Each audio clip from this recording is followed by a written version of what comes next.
저는 현재 30 중반을 넘어가는 비혼주의자예요. 평소에는 다른 분들 사연만 조용히 즐기는 편인데 이상하게도 오늘따라 제 이야기를 하고 싶어져 이렇게 글을 써봅니다. 처음부터 제가 비혼주의자가 된 건 아닙니다. 지금으로부터 벌써 4년이나 지난 이야기네요. 제겐 2년 동안 만나왔던 남자친구가 있었습니다.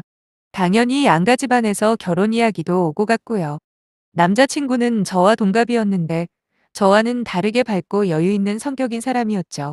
2년 동안 만나면서 여러 가지 일도 있었고 몇 번 헤어질 위기도 있긴 했지만 결국 프로포즈를 받게 되면서 저는 그렇게 결혼을 꿈꾸게 되었어요. 일단 저희 집에서는 남자친구를 대환영을 해주었습니다. 창피한 이야기지만 저희 부모님이 남자친구를 마음에 들어한 이유는 딱 한 가지, 바로 부잣집 아들이라는 거였어요. 저희 집에 처음 인사 왔을 때가 아직도 기억이 나네요. 부모님은 남자친구의 사람됨됨이나 얼마나 저를 아끼고 사랑해주는지와 같은 딸 가진 부모라면 당연히 할 법한 질문들은 아예 하지도 않으시더라고요. 대신 남친 부모님이 사시는 집이 몇 평인지, 그 동네 아파트 시세는 어떻게 되는지 등등, 아무리 내 부모라지만 옆에 앉아있는 제가 다 창피해서 고개를 들 수 없을 정도였어요. 남자친구도 자꾸 돈에 관련된 질문만 해대시니 표정이 점점 안 좋아지더라고요. 그러다 저희 아빠가 결정타를 날리셨죠. 그건 바로 결혼하고 나면 매달 생활비는 얼마 정도 보내줄 수 있냐고 물어본 겁니다. 남친은 그 말을 듣자마자 당황한 기색이 역력했어요. 그저 어색하고 웃기만 할 뿐이었죠. 그때 제가 나서서 아빠에게 그게 무슨 말도 안 되는 소리냐고 따졌더니 아빠는 그냥 해본 소리라며 얼버무리셨어요. 하지만 전 알고 있습니다. 절대로 그냥 해본 소리가 아니라는 걸요. 사실 저희 집안 상황을 이야기하자면 한마디로 총체적 난국이에요. 제가 지금 집을 나와서 사는 것도 그 때문이기도 하고요. 일단 부모님 댁에는 남동생과 부모님, 이렇게 총 3명이 살고 있습니다. 몇 년 전까지 용달차를 운전하셨던 아빠는 교통사고가 한번 크게 난으로 운전대 잡는 게 무서워졌다며 모든 경제활동을 그만두셨어요. 교통사고 후유증 때문에 운전을 못하시게 된 건 충분히 이해합니다만 그렇다고 일을 아예 안 하시는 건 좀 아니지 않나요? 엄마는 동네마트에서 주말 파트타임을 뛰시는데 그래봐야 일주일에 이틀 정도 일하십니다. 그렇다 보니 생활비는커녕 새 식구 식비도 감당 못하죠. 가장 큰 문제는 바로 남동생인데 당시 대학 졸업한 지 2년이 지났는데도 불구하고 취업을 하는 대신 무슨 공무원 쪽 시험을 준비한다나 뭐라나. 아무튼 공부한다는 핑계로 돈 한 푼 벌지 않는 상황이었어요. 솔직히 공부도 좋지만 그것도 상황 봐서 해야 하는 거 아닌가요? 당장 먹고 살 돈이 없는데 공부는 무슨 얼어 죽을 공부랍니까? 그래서 보다 못한 제가 부모님께 동생 이야기를 꺼냈죠. 공부는 나중에 여유 있을 때 하고 지금은 취업해서 돈을 벌어야 하지 않냐고요. 하지만 부모님은 공부에도 다 때가 있다고 하시면서 오히려 저를 동생 앞길이나 막는 누나 취급을 하더라고요. 그것뿐만이 아니었어요. 제 동생은 대학교 4년 동안 학자금 대출 풀로 받으면서 다녔기 때문에 한 달에 갚아야 하는 돈도 적지 않거든요.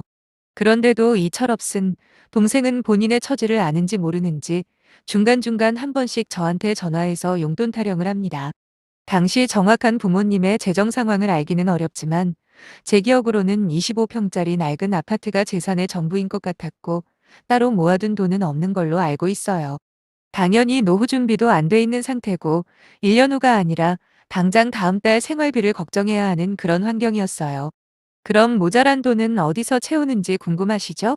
몇 년 동안 제 월급에서 충당하고 살았습니다. 지금 생각하면 왜 그랬나 싶지만 그때만 해도 그게 자식된 도리라고 생각했어요. 강제로 부모님이나 동생을 일터로 보낼 수도 없고 그렇다고 부모님을 쫄쫄 굶게 놔둘 수는 없다는 생각에 조금씩 도와드린 게 시간이 지나면서 굳어버린 거죠. 지금은 어엿한 자영업자이지만 그때만 해도 저는 3교대로 대학병원에서 간호사로 근무하고 있었어요. 월급은 300 중반 정도였던 걸로 기억합니다. 집에서 출퇴근할 수도 있지만 교통편이 불편하기도 했고 무엇보다 저희 집 상황이 답답해서 집을 나온 이유도 있습니다. 한창 멋모르고 집에 돈을 보낼 때 기준으로 말씀드리면 일단 월급 타면 엄마에게 생활비로 100만 원 보냅니다. 그리고 아빠와 동생에게 용돈으로 20만 원씩 보내죠. 그다음 제 앞으로 적금으로 50만 원 넣고 자취방 월세와 핸드폰 요금, 그리고 공과금 등등을 내고 나면 대충 7, 80만 원이 남습니다. 이게 제 한 달 식비와 기타 생활비인 거죠. 딱 봐도 넉넉할 수가 없지나요? 그러다 보니 늘 아끼면서 사는 게 버릇이 되어 있었습니다. 하지만 중간중간 남동생이나 엄마가 몇만 원씩 가져가는 경우가 생기면 바로 생활비가 빵꾸가 날 때도 많았어요. 그나마 분기마다 한 번씩 200 정도 보너스가 들어오는데 그 돈은 집에 비밀로 하고 제 생활비 빵꾸 난 거 메꿔가면서 버티고 있었죠. 그 와중에 또 남자친구는 생기더라고요. 하지만 남자친구와 연애를 하면서 저도 남들처럼 비싸고 좋은 선물도 해주고 싶었고 비싼 밥을 얻어먹으면 한 번쯤은 내가 사주고도 싶은데 매번 돈이 부족하니 데이트할 때 눈치를 많이 봤어요. 남친은 그럴 때마다 괜찮다고 저를 배려하며 오히려 저한테 더 많은 걸 해주려고 애를 썼죠. 진짜 솔직하게 말해보자면 비록 헤어지기는 했지만 아직까지 남자친구한테 원망 한 번 해본 적 없어요. 그만큼 착한 남자였거든요. 남친이 제게 프로포즈를 했을 때 제가 가진 돈은 2천만 원 내외였는데 제 사정 다 알면서도 결혼하자고 해주는 남자친구가 너무나도 고마웠고 그래서 내가 잘해야겠다는 다짐까지 했습니다. 근데 일이 꼬이기 시작하더군요. 저희 부모님께 인사를 드리고 난 뒤 이번에는 제가 그쪽 집에 인사를 드리러 갈 차례잖아요. 문제는 자꾸만 주말마다 남친 부모님들께서 약속이 있다며 자리를 피하신다는 겁니다. 처음엔 아무런 의심도 못했어요. 하지만 한 달이 지나고 두 달이 지나도록 저를 피하는데 그제서야 대충 돌아가는 상황이 파악이 되더라고요. 뻔한 거 아니겠어요? 남친을 통해 저희 집 사정을 들으신 거겠죠. 그래서 남친에게 아무래도 우리 결혼은 없던 일로 하는 게 맞는 것 같다 그랬어요. 어머님, 아버님께서 나를 마음에 안 들어 하시는 거 아니냐 하면서요.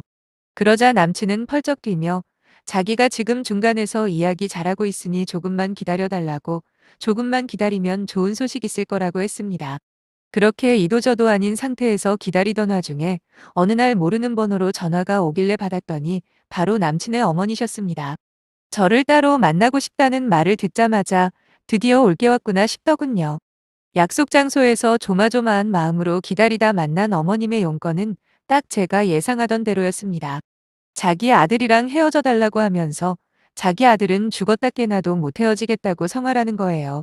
그러니 저보고 알아서 빠져달라고 하시는데 참 서러웠어요.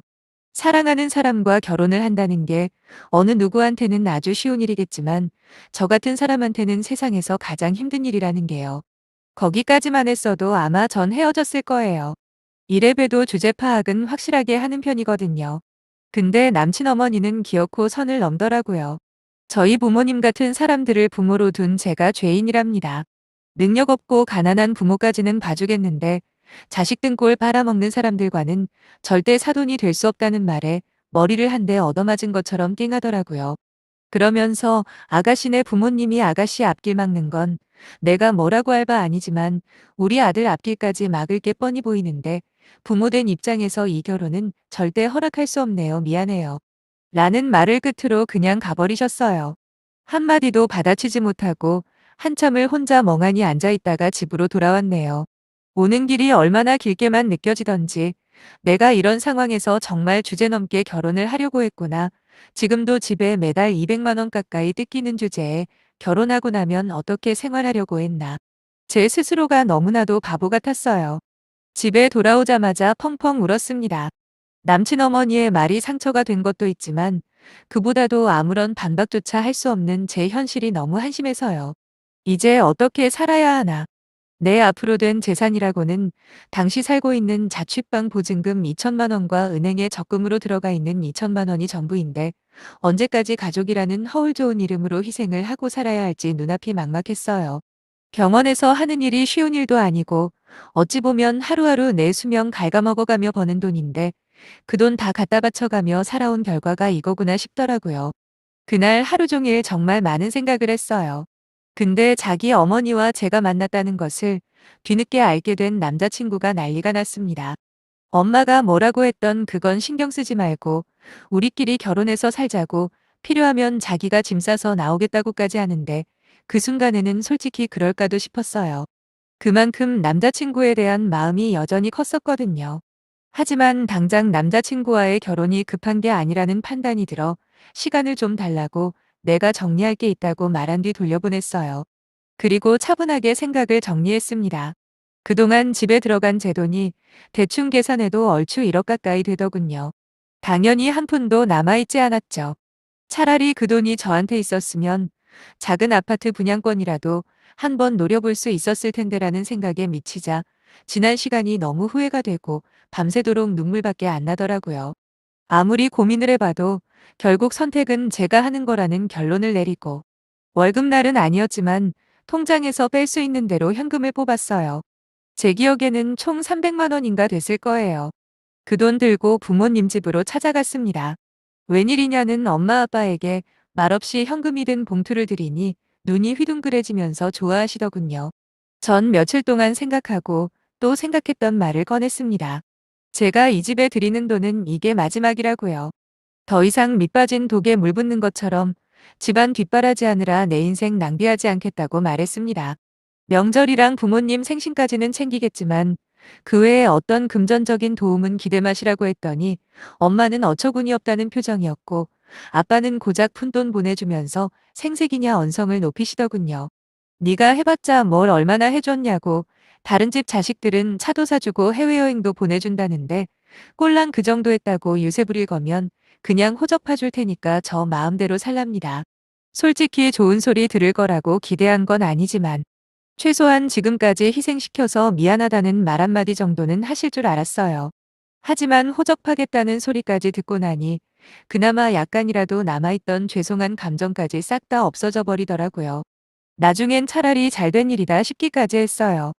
이왕 이렇게 된 거 이제부터라도 저만 보고 살자 결심했고 그리고 나서 제 월급과 현재 상황에 대해서는 마치 사회초년생이 된 것처럼 다시 계획을 세우고 정리하기 시작했어요. 적금은 얼마나 넣을 건지, 그리고 가용한 금액 내에서 얼마나 더 아낄 수 있는지 등등. 제 인생 계획과 목표를 아주 처음부터 세우기 시작했죠. 그리고 며칠 후부터 남동생은 물론 엄마한테 계속 전화가 왔지만 모두 받지 않았습니다. 저한테 보여줬던 그 모진 말들을 떠올리며 흔들리는 마음을 다잡았죠. 그리고 마지막으로 제가 해결해야 할 문제만 남았는데 그건 바로 남자친구였습니다. 일단 결론부터 말씀드리면 제가 먼저 남자친구에게 헤어지자 말했어요. 당연히 절대 못 헤어지겠다고 고집을 피우는 그 사람에게 진심으로 호소했습니다. 당신을 사랑하는 마음보다 나 자신을 사랑하는 마음이 더 커서 이별하자고 하는 거니까 마음 아프더라도 그냥 떠나가 달라고요. 당신 어머니라는 사람은 내 부모 같은 인간들을 가졌다는 이유만으로 나한테 죄인이라고 했다. 아무리 그 말이 사실이라 해도 내 부모를 그런 식으로 모욕한 사람을 어떻게 시어머니로 모시고 살 수 있겠냐. 그렇다고 당신한테 부모랑 인연 끊고 나한테 오라고 하기도 싫다. 그건 내가 더 싫다. 비록 당신이 좋은 남자라는 건 인정하지만 나머지 모든 고통을 감내할 만큼 사랑하는 건 아닌 것 같다. 뭐 이런 식으로 말을 했던 것 같아요. 남자친구는 아무 말도 못하고 한참을 고개만 숙이고 있더니 결국 알겠다며 저를 떠나갔고 그게 그 사람의 마지막 모습이었네요. 저 역시도 마음이 아프지 않은 건 아니었습니다. 그 후로 꽤 오랜 시간을 방황하기도 했으니까요. 하지만 시간이 약이라는 말이 괜히 있는 게 아니더라고요. 지금은 그동안 열심히 모은 돈으로 30평대 전세 아파트도 얻고 적금도 차곡차곡 모으며 잘 살고 있는 중입니다. 2년 후면 적금 만기인데 그때 제대로 외국에 나가서 새로운 경험도 할 계획이고요. 이제야 오롯이 제 인생을 사는 것 같아 하루하루가 만족스럽네요. 친구들이 가끔 물어보긴 해요. 그때 남자친구와 헤어진 걸 후회한 적 없냐고요. 솔직히 한 번도 후회하지 않았다고 말하면 그건 거짓말일 겁니다. 그만큼 한때는 정말 좋아했던 사람이었으니까요. 하지만 앞에도 말씀드렸듯이 그보다 제 자신이 더 소중했을 뿐이에요. 내가 나를 사랑해주지 않으면 누가 나를 사랑해주겠어요? 앞으로 다가올 날들도 부디 오늘만 같으면 좋겠네요. 제 긴 사연 읽어주신 이름 모를 모든 분들께도 희망찬 내일이 함께하길 빌며 이만 줄이겠습니다. 감사합니다.